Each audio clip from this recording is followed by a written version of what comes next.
حضرت سیدنا امام زین العابدین علی بن حسین رضی اللہ تعالیٰ عنہما کی ولادت 8 ہجری میں مدینہ منورہ میں ہوئی۔ آپ کے والد بزرگوار حضرت سیدنا امام حسین رضی اللہ تعالیٰ عنہ اپنے والد ماجدہ حضرت سیدنا علی رضی اللہ تعالیٰ عنہ سے اظہار عقیدت کے لیے اپنے بچوں کے نام علی رکھتے تھے۔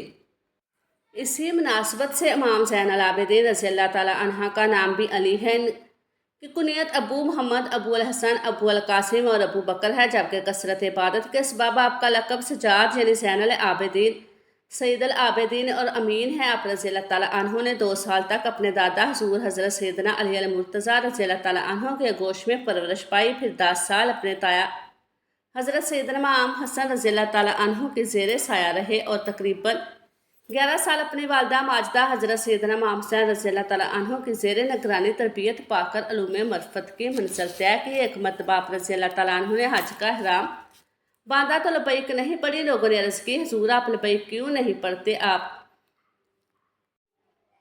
فرمانے لگے، مجھے ڈر لگتا ہے میں لبیک کہوں اور اللہ عز و جل کی طرف سے لا لبیک کی آواز نہ آئے، یعنی میں تو یہ کہوں کہ اے میرے مالک، میں بار بار تیرے دربار میں حاضر ہوں اور ادھر سے یہ آواز نہ آئے، حاضری قبول نہیں۔ لوگوں نے کہا، حضور پھر لبیک پڑھیے، بغیر آپ کا احرام کیسے باندھا؟ لیکن ایک دم خوف خدا سے اونٹ کی پشت سے زمین پر گر پڑے اور بے ہوش ہو گئے۔ جب ہوش میں آتے تو لبیک پڑھتے اور پھر بے ہوش ہو جاتے۔ اسی حالت میں آپ رضی اللہ تعالیٰ عنہ نے حضرت خانہ کعبہ کی زیارت کے لیے فرزاند توحید کا قافلہ مکہ مکرمہ کی جانب روانہ ہوا تو پہلے رسول اللہ صلی اللہ علیہ وسلم کی زیارت کے لیے مدینہ منورہ پہنچا۔ مدینہ طیبہ میں سندرت کے مقام کے بعد مکہ مکرمہ کی جانب روانہ ہو گیا۔ راہ میں جب قافلہ ایک منزل پر رکا تو ایک شخص قافلے سے مہلک ہوا اور دوران گفتگو دیکھتا ہے کہ ایک نیک اور صالح انسان لوگوں کی خدمت میں مصروف ہے، جس سے وہ پہچان گیا۔ قافلے والوں سے پوچھا، جانتے ہو یہ شخص کون ہے؟ تم لوگوں کی اتنی خدمت کر رہا ہے؟ تو قافلے والوں نے کہا، ہم نہیں جانتے کہ یہ شخص کون ہے، یہ شخص مدینہ منورہ سے ہم لوگوں کا شریک سفر ہو گیا۔ تو اس نے جواب دیا کہ ہاں، اگر جانتے تو ایسی جسارت نہ کرتے۔ یہ سننا تھا کہ قافلے والے بے چین ہو گئے۔ پوچھا تو یہ شخص ہے کون؟ جواب دیا کہ یہ حضرت زین العابدین علی بن حسین ہیں۔ یہ سنتے ہی سب لوگ گھبرا گئے۔ امام زین العابدین کی خدمت پہ پہنچے اور گلہ کرتے ہوئے عرض کیا کہ آپ نے یہ کیا کیا؟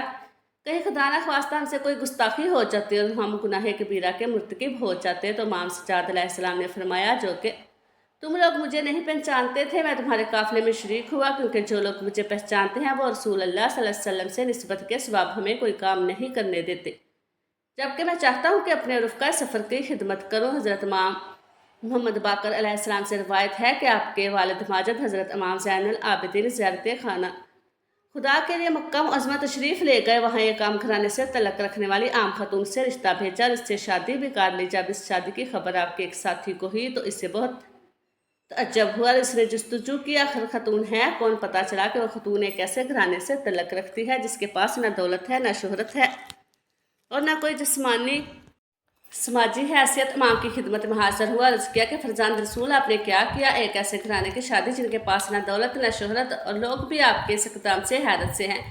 امام سجاد علیہ السلام نے فرمایا، مجھے گمان تھا کہ تم نے خیالات اور نیک سیرت انسان ہو۔ خداوند عالم نے ایسے پست افکار اور معیار کو باطل قرار دیا، ایسے تنقید اور افکار نظریات کے مذمت کی ہے۔ کربلا کے دلخراش ثانیہ کی بات زنا مختار رضوان اللہ تعالیٰ علیہ نے قیام کیا تھا۔ امام حسین علیہ السلام قاتلوں کو واصل جہنم کر سکے۔ ان کے لشکر کے کمانڈر جناب ابراہیم بن مالک اشتا نے عبید اللہ بن زیاد ملعون کو گرفتار کر کے قتل کر دیا اور اس ملعون کا سر جناب مختار کی خدمت میں پیش کیا، جس سے جناب مختار نے مدینہ منورہ میں امام زین العابدین اور جناب محمد حنفی رضوان اللہ تعالیٰ علیہم کے الفاظ بھیج دیا۔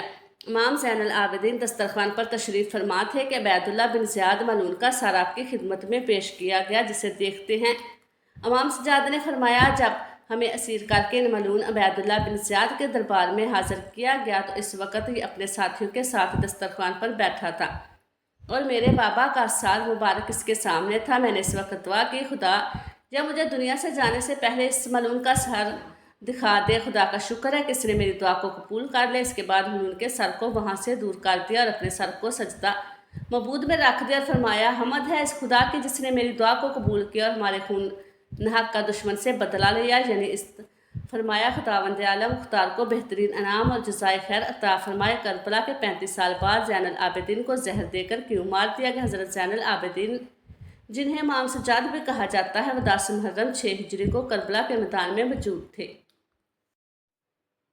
لیکن بہت زیادہ بیمار ہونے کی وجہ سے وہ اس جنگ میں حصہ نہ لے سکے۔ جب یزید کی فوجیں سبھی اہل بیت کو شہید کر دیا اور ابن زیاد کی نظر جب حضرت زین العابدین پر پڑی، اس نے حکم دیا اس لڑکے کی بھی گردن کاٹ کر اسے اوپر لٹکا دیا جائے۔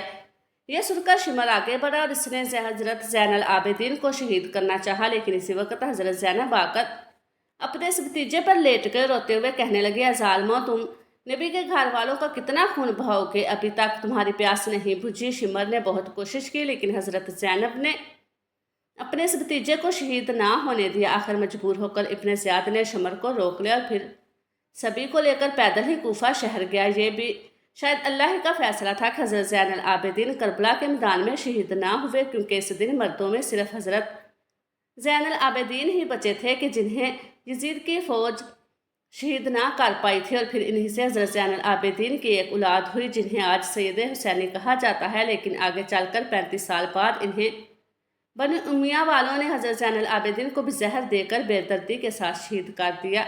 تو جانتے ہیں حضرت حسین رضی اللہ تعالیٰ عنہ کے لڑکے امام زین العابدین کی پیدائش سن 38 ہجری میں ہوئی۔ آپ بچپن ہی سے بہت نیک مزاج اور اللہ کی عبادت کرنے والے انسان تھے، ہر ایک سے ہنسی خوشی ملتے اور کبھی کسی سے جھگڑا نہ کرتے۔ حضرت زین العابدین کی پیدائش کے وقت ان کے دادا حضرت علی رضی اللہ تعالیٰ عنہ موجود تھے اور اس وقت مسلمانوں کے خلیفہ بادشاہ تھے۔